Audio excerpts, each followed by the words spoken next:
Mike Stocz, come on up. All right, this is a hybrid presentation, our first ever, so hold on to your seats. Aspects of media treatments of motor racing topics. Mike Stocz is here in person, and in Scotland is Kate Sullivan. In Belgium is Timothy Robeers.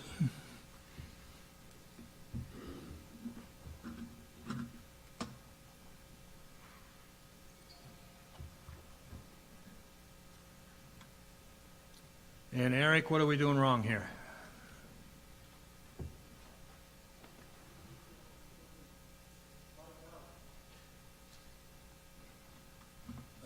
Go away.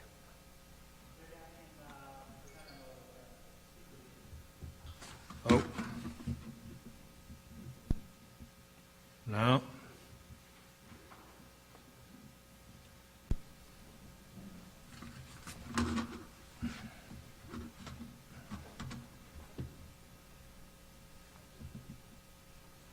Having a little input problem here, folks. Please bear with us. When are we getting video?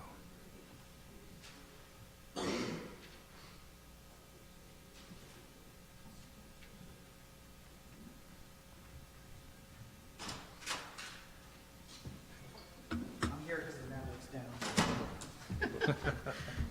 Don't seem to be that. What's he doing wrong? No, you just got to go into speaker view. Are they there? Are they ready? Yeah. Okay. Yeah. So it'll go me, It'll light up Tim, once they. and Kate. Yeah, that's fine. Whoever's talking has precedence, so you're good. Okay, great. And then All right. where are the presentations? Leave my presentation. I'm just Yes. wondering where it's Right. at. Okay.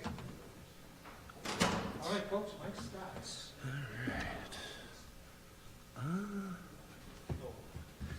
You have slides? Yeah, I do. Excuse me. Oh, no worries, no worries. I got it. Sorry, folks. Some teething problems. Awesome, thanks. Kind of goes under the heading of what the hell are we doing? There we go. Okay. All right. And you just use the Just use the arrows. arrows. Yeah, cool. Sounds Okay. good. All right. Awesome. Great. Okay. Perfect. Thanks, Bob. All right. Good morning, everybody, to those of all you who are attending here in person, and good time of day wherever you are at around the world. My name is Mike Stocz. The last time that all of us were gathered here, there was snow on the track, so we appreciate the weather for cooperating with us. Today we got 3 presentations that are a little bit different to kind of give a little sampling of different, more new age motorsport type research endeavors. We're all in some form or fashion academics. Myself, Mike Stocz, I am from the University of New Hampshire currently, and editor-in-chief of the Journal of Motorsport Culture and History.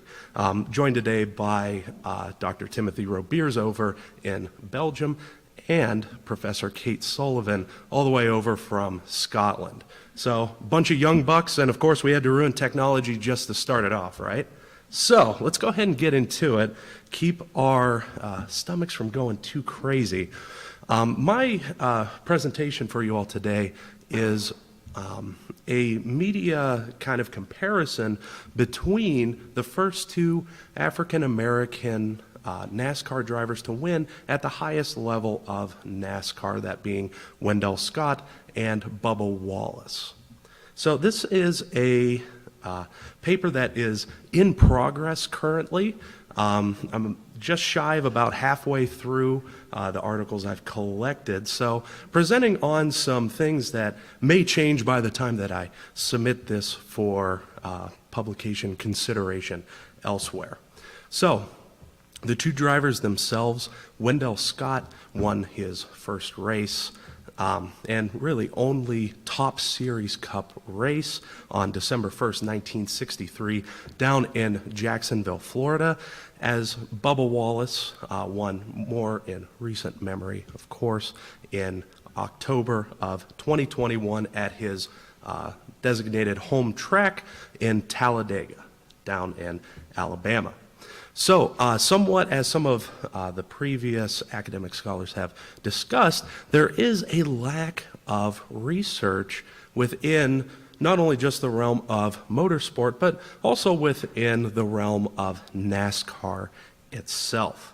There are a couple of studies that had a little bit of precedence and a little bit of presence through my analysis, including a little bit of a survey methodology distributed out to NASCAR fans about anti-racism mobility, mostly relating to Wendell Scott's career.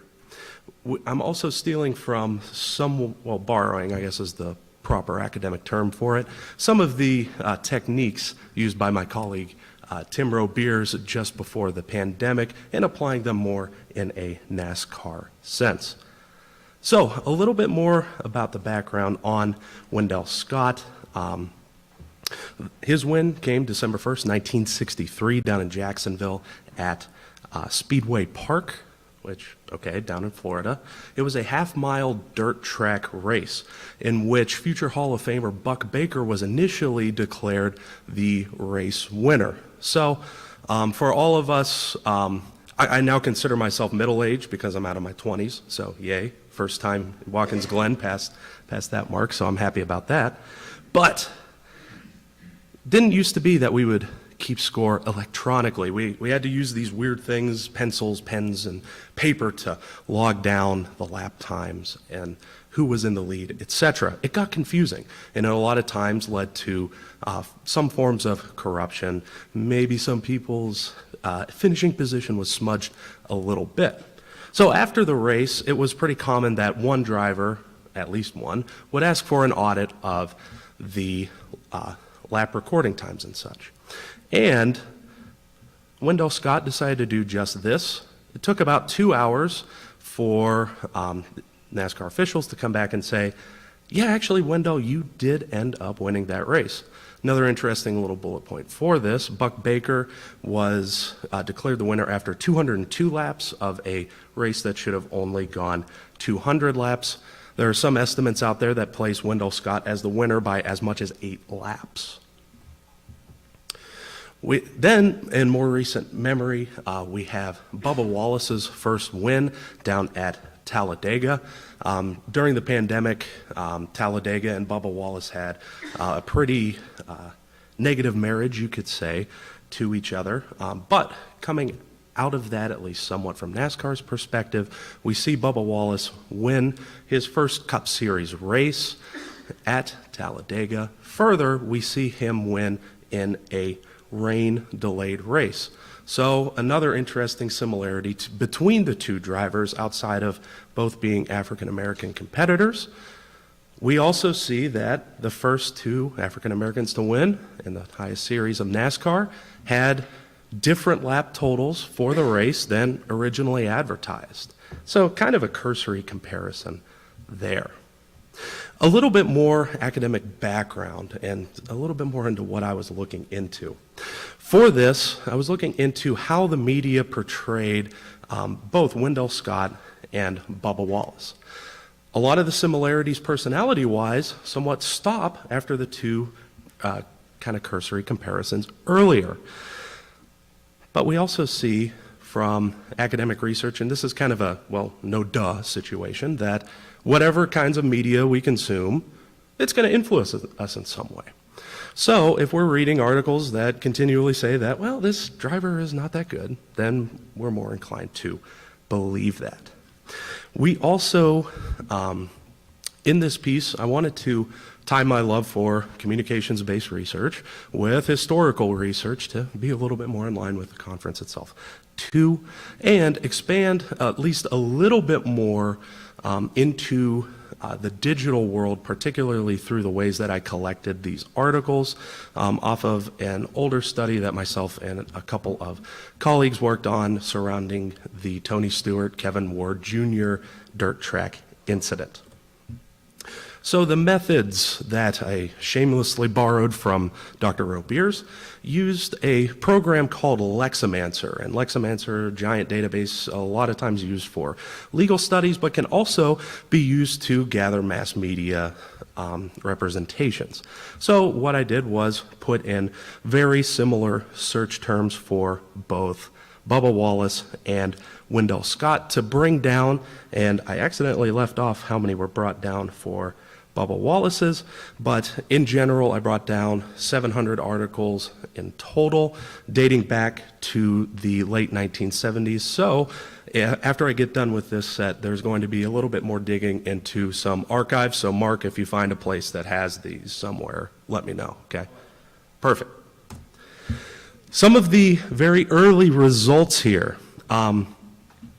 And for this analysis, what I did was going article by article, roughly, again, about half of them per driver so far, is to try and find some of the predominant themes or frames in which the media was trying to represent these drivers within the context of their first victory. So some of them are similar, some of them are a little bit different. The first one for Bubba Wallace. The main frame itself was he was the second African American to win at the highest level of NASCAR. That one's pretty self-explanatory. There were also a lot of comparisons to Wendell Scott, and herein we see some of the contradictions too, in that Wendell Scott being a veteran, Bubba Wallace kind of coming into the sport and having that as his primary job right out of the gates and into adulthood. We also see a frame of, I initially put it down as surprise in that Bubba Wallace won from the current media depictions, but there were a lot of references to his previous results and how they, by and large, haven't been great outside of super speedways. So outside of Daytona International Speedway and Talladega hasn't run as well, except for recently, obviously, he did win at Kansas. So with Wendell Scott, there was one of the main themes that I've seen so far in the early parts of the analysis were there was a heavy emphasis on his service to our country. This was one of the main predominant themes, and it was very shocking to me that we're going to talk about that instead of him historically being the first African American to win at that level. Although, obviously, that would come up next too. We would see some previous results, but in a way that differs from Bubba Wallace's, in that a lot of Wendell's previous results were talked about more in a positive light, some of his relationships with drivers at the time, such as the King, etc. And just some very cursory discussions and conclusions from what I've found so far is that these drivers, although they have very similar, at least on-track, pure results, not taking in other outside factors, at least a little bit similar successes, these drivers have been shown in very different lights, even with very similar frames being, namely right now, previous results, which may change over time. There were some differences in the driver's situation, both politically and socially speaking, that were seen throughout as not necessarily a theme just yet, but just an observation.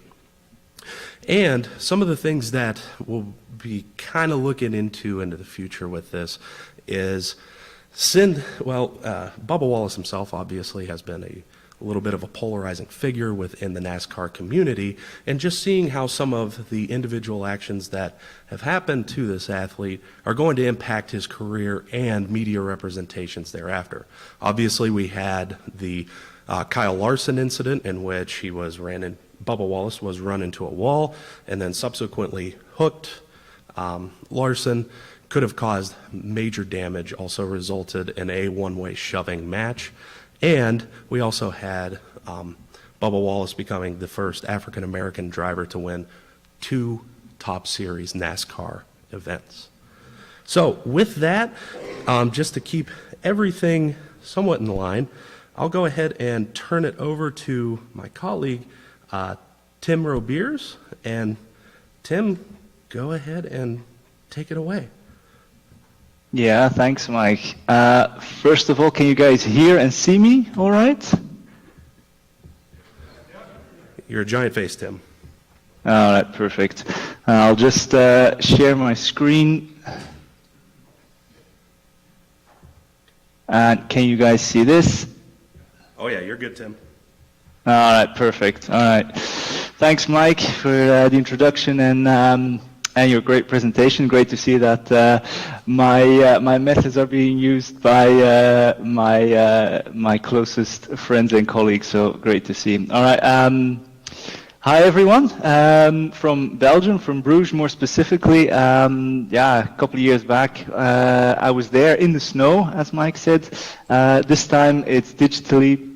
And I want to talk sort of in relation to the media treatments of motor racing topics, specifically about sustainability. Those of you that know me, and I'll first briefly introduce myself for those that don't. I am Timothy Robeers, doctor in social sciences with a focus on communication and media. I did my PhD on media representations of sustainability in motorsports, specifically in relation to Formula E at the time, which came about in about 2013, and so it's basically the first and second generation that I covered in my research. I also have a little bit of experience as a driver myself. Participated in 2013 and 14 in a number of rally raids in Africa, the Intercontinental Rally, for example. But currently I have left academia. I'm still doing a little bit of research, but I'm working in marketing, communications research, specifically on brand performance and innovation. And of course, corporate sustainability, which is something I want to talk about today. Because obviously sustainability in motorsport is something that we keep coming across more and more. Obviously here in Europe with all the different FIA series, Formula E, Formula 1, World Rallycross, World Rally Championship, the WEC, etc. They're all things where more and more sustainability as a word, we're seeing it emerge literally everywhere. It's been going on for a couple of years, and especially with the United Nations sustainability goals for 2030, it's something that will only increase in importance and significance. Now, of course, the thing is, what is this sustainability thing about? Everybody uses the word. Nobody seems to know what it really stands for. So one of the things that we've done for this research, and this is something that will be published a little bit later on as part of a handbook on the politics of global politics of motorsport, is we went to look at what sustainability means in terms of a definition. Obviously, it comes from the United Nations that developed it in 1987 in the Brundtland Report, saying that it's developments that meet the needs of current generations without compromising those of others. Obviously, depending on certain factors such as time, social context, and industry, and combines three major pillars, which is the environmental side, which is what most people think about, but also a social and an economic side. Now, obviously, we're here to talk about motorsports, and the significant thing, of course, is that ecological sustainability within motorsport really needs to be seen as part of a larger chain of developments, not just in motorsport, but also in wider society. Those pillars of ecology, social aspects, and economic aspects all are interrelated, and we've determined that it's not just something that's come about recently, it's something that's actually been developing as part of that larger structure for a while. For example, when we look at motor racing and predominantly Formula 1, we've seen that in the 20th century there was a resilience towards sustainability. Obviously, we're not talking about the ecological aspect, but the social aspect. We've seen that there was a resistance to driver safety. It was all about, in the 50s and 60s, technological developments that focused on speed and entertainment. Driver safety came about, in the 60s when in '66 in Belgium, we had a massive crash. '69 similarly with Jackie Stewart. Drivers in '69 didn't want to participate because of the risks. This evolved in the '70s with Niki Lauda as well, as we all know. So these are all a combination of internal pressures that started to build over the decades. However, they were met with little action until quite late in the 20th century. More and more was being done. Pressures were too great also externally because of the casualty rates in Formula One, which led to Sid Watkins, for example, being appointed as part of the chairman of the expert advisory committee, which of course saw positive developments to the extent that more socially sustainable frames became relevant for Formula One. And of course this is something that sort of followed in other series as well, where Formula One, especially in Europe, is still considered the pinnacle of motorsport. And of course, as a result, it was being followed only by series after that. Now, obviously, this sustainability element is something that, especially in the last 20 years, has developed as a result of a number of reasons. I've listed 5 here, as you can see. We'll go into detail a little bit more about each of these, but these literally gave rise to the sustainability movement that we're now talking about and that we're now seeing in motorsport, especially here over in Europe, predominantly so. So the first is the digital media and communications revolution, obviously with the rise of the internet, the rise of social media. What we've seen is that there's a new media disruption that has impacted on different levels, and they've meant for that there's an increased level of transparency from any company's organizational communication strategy. And of course, for motorsport, that is just as much the case. And as a result, they still do, or they started to play an increasingly important role in shaping the knowledge of and offering critical insights into different environmental sustainability initiatives, which is one step towards sustainability being so prominent as it has been. Second is mediated transgressions. As a result of that media revolution, what we've seen is that increasingly criticisms have come about including motorsport events, most prominently those that have occurred, for example, in Belgium in 2013, where the Belgian Grand Prix was boycotted by Greenpeace, you might remember. And of course, as a result, the whole media representation really influences the perception and transgression or misconduct of motorsport. We've seen elements, initiatives from the FIA, Action for Environment, etc., which they call deep modifications, green regulations, etc., which have increasingly through media exposure been criticized, done away with as greenwashing, green hushing as well, and of course led to the biggest media transgressions in motorsport being Dieselgate. Now, Dieselgate obviously also led to an increased scrutiny of the whole automotive industry, affecting motorsport as a result and leading to environmental activism.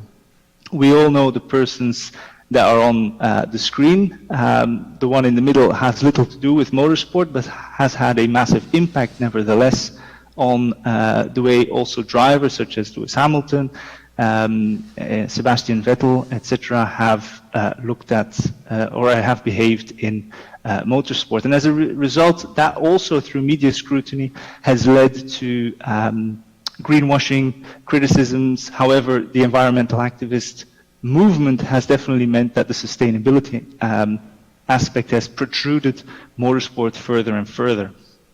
Even though it might be negative attention, it's still attention nevertheless. Now, A lot of these sustainability efforts clash with the goal to sell what is often considered an authentic or nostalgic sporting experience. And as a result, they can only be implemented up to a certain level before it affects fan experiences. Sustainability watch bodies followed the notions of environmental activism. Of course, motorsport, such as the FIA, have set up sustainability accreditation initiatives and have done reports on a number of track analysis, team analysis, etc., all when it comes to sustainability reporting.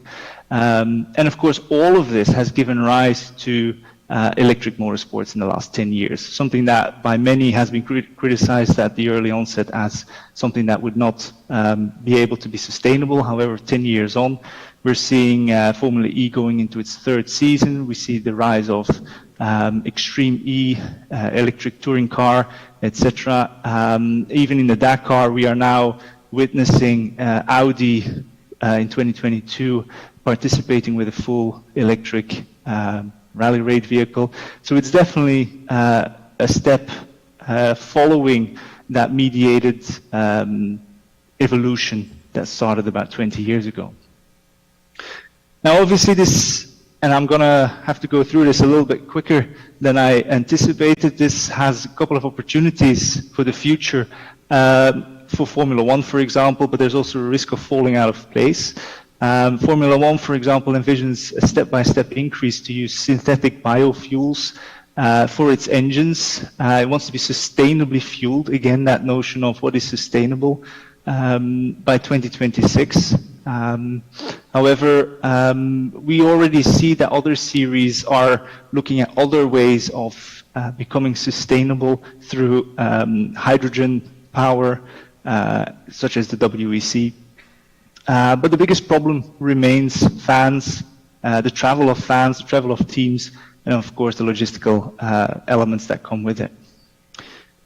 Proactive efforts in motorsport need to avoid being undercut by contradictory practices, and it's very important to try and do away with undercutting criticism of greenwashing, greenhushing, and sports washing, because obviously the fact that Formula One and other major series are participating in environments that are not considered to be the most socially sustainable also adds to the pressures of the whole sustainability scrutiny and the mediatization thereof.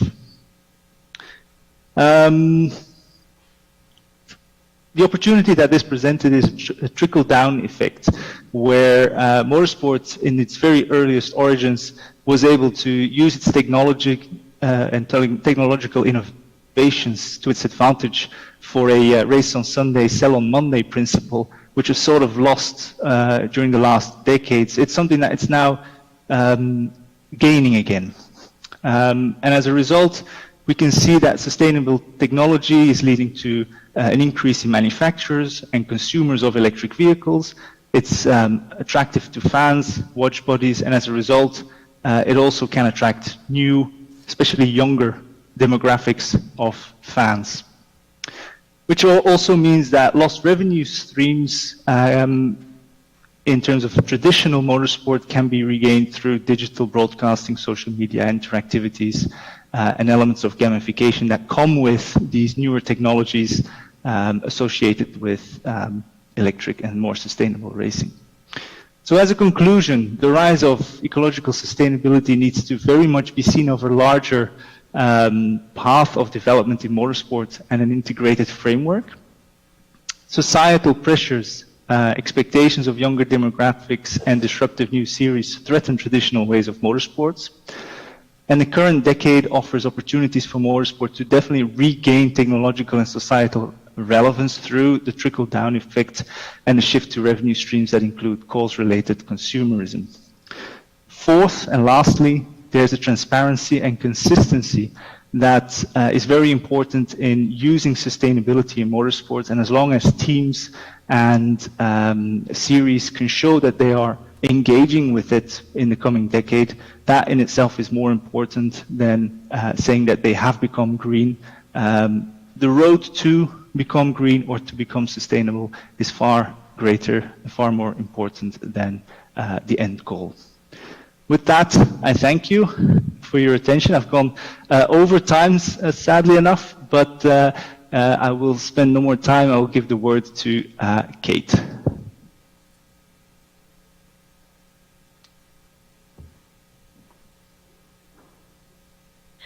And hello, everyone.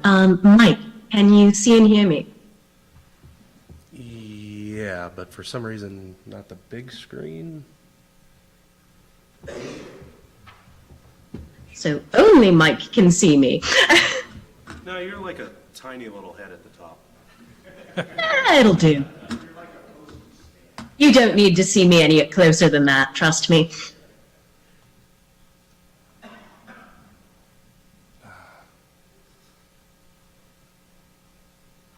Sorry, folks.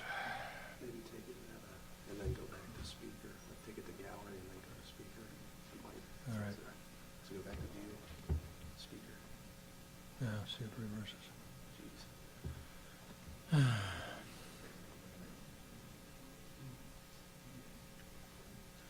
Go ahead, Kate.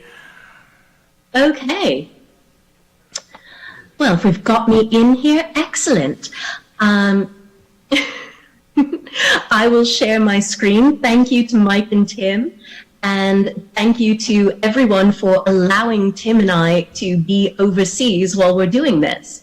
Very sad to not be there in person, regardless of whether there's snow on the ground.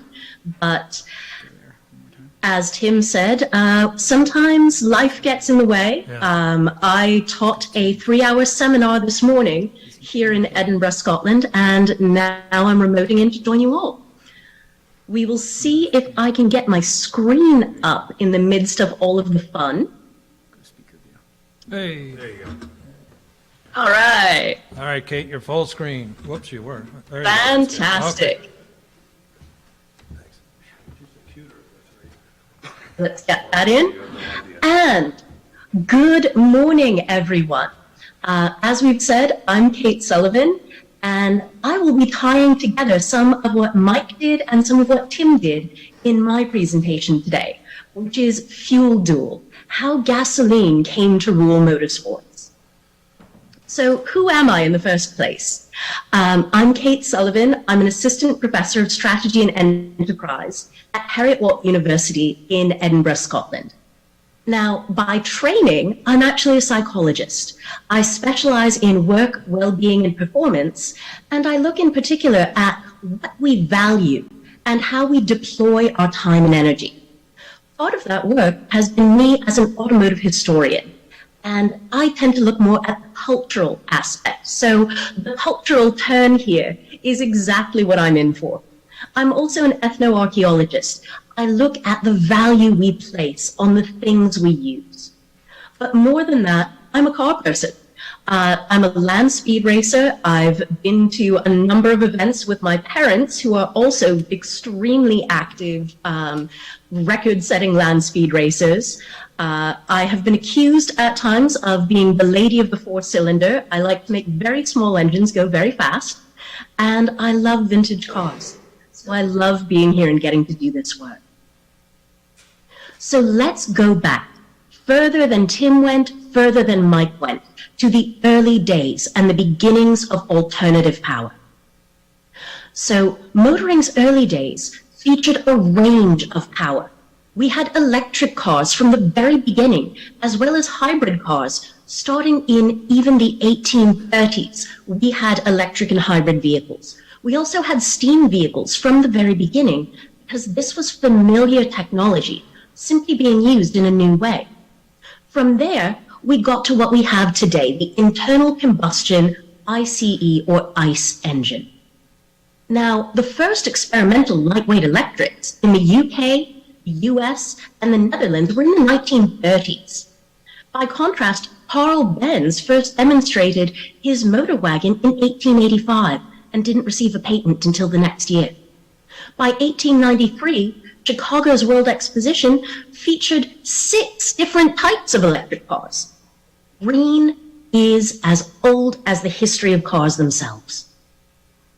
By 1900, the number of electric vehicles in the United States was almost 50% of the market. Now, steam cars made up another extremely large portion, with gasoline lagging vastly behind. 38,000 cars in the United States in 1900 were electric. Think about that. From the very beginning, alt fuels have been winning.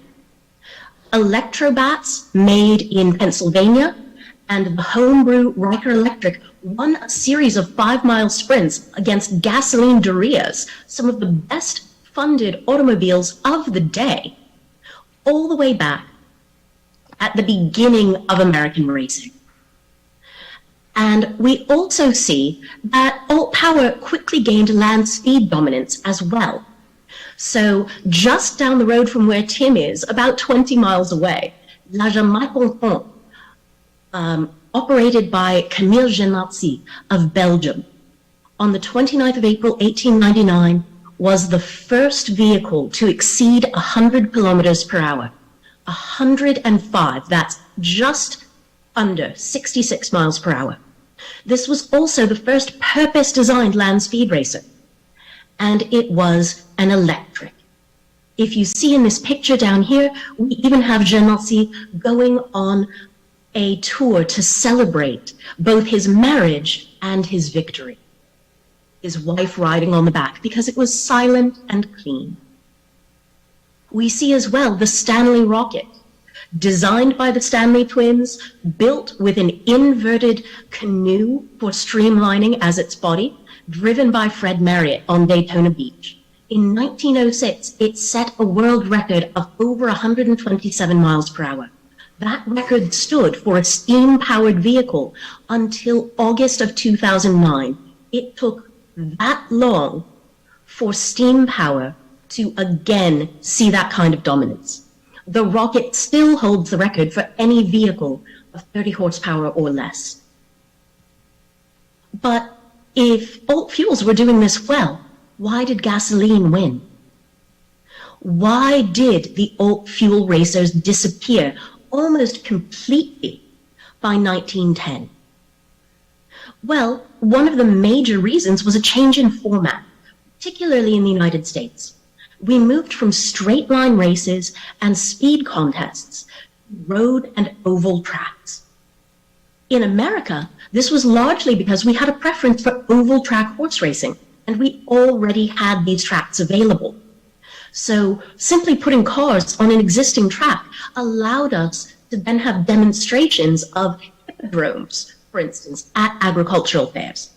It also improved the spectator experience. Instead of waiting for a single pass of a car, you could sit in the stands and watch them lap multiple times. Plus, having a controlled environment helped to minimize public safety concerns. As Tim said, this has been a point of development throughout racing history. Now, these longer races then started giving the advantage to gasoline. They're fast and easy to refuel, and they have a longer range. It takes a while to get a steam car up to pressure. They have to be refueled of two different types, whatever's being used for combustion and the water tank. And then on top of that, electric cars, back in the day as today, take a few hours at best to refill. Now, there were swappable batteries then, but they were large, they were clunky, and you could fill a petrol tank much quicker. We also saw concerns of safety, again, as Tim mentioned. In 1902, the electric Baker torpedo, in a demonstration searching for a high-speed record, killed 2 people when the steering went awry and it careened into a crowd at an estimated 104 miles per hour. The driver and his engineer survived because they were wearing seatbelts. This was, in fact, the first vehicle to be outfitted with them. However, the driver and designer, Baker, was arrested for murder and released the next day. There began to be concerns about electric and steam vehicles in particular being dangerous because of all that torque from initial start. The Stanley brothers pulled out of racing despite their success after Marriott took a new version of the rocket out and had an absolutely spectacular crash we can see the aftermath of in the center picture, where basically it's astonishing Marriott lived. The first person on the scene was a doctor who had to put his eye back in its socket. He got up, walked away, and wanted to race again. In terms of general safety, electric cars, if you get in a crash, electrical fires are difficult to suppress. And steamers, as we see in the far picture, have a tendency to explode. The boiler just goes up and takes everyone with it. Not ideal.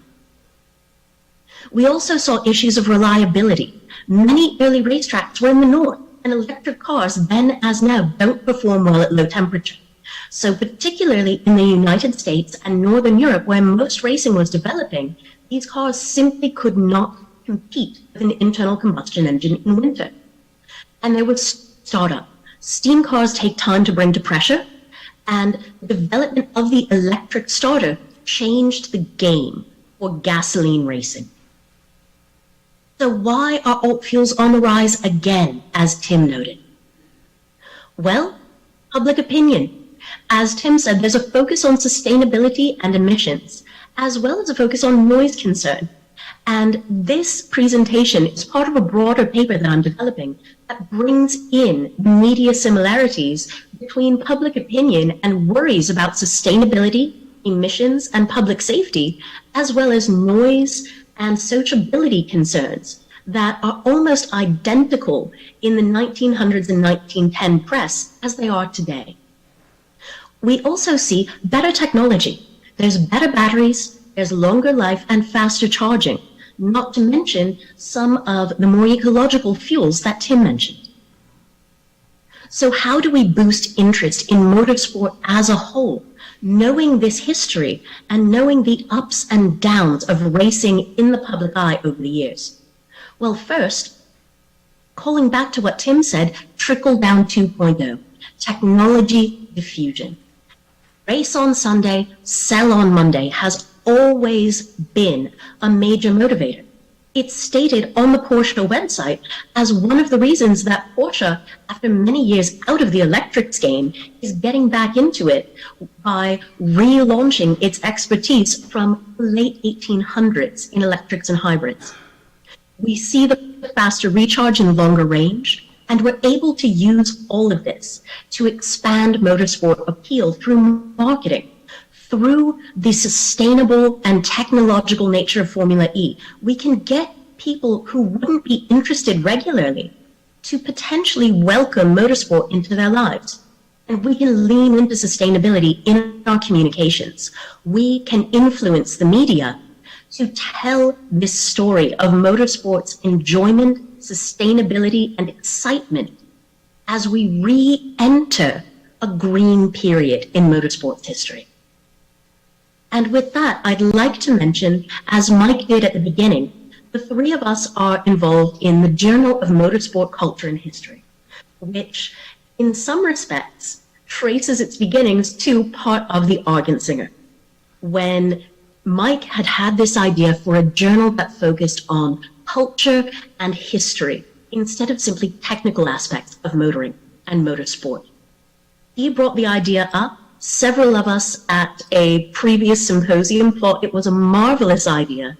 And lo and behold, there was the founding of the journal of the JMCH in 2019 by Mike, with editorial contributions and direction from other regular contributors, and occasional submissions and editorial from me as well, with Tim sitting on the board.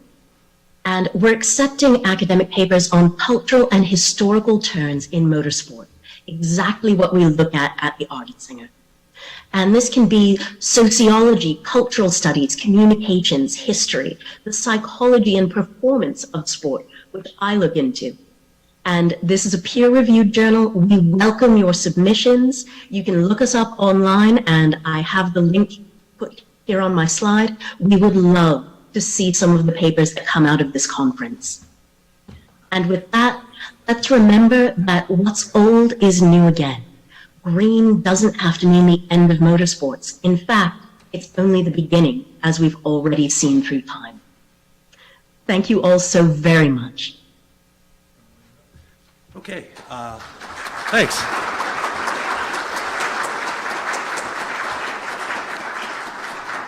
So to keep your stomachs happy, if you have any questions for us, you can direct them to me and I can give them to my colleagues overseas. But on behalf of all of us, thank you all so much for your attention and time. And yeah, any questions, we'll be happy to answer during lunch and such. So thanks again.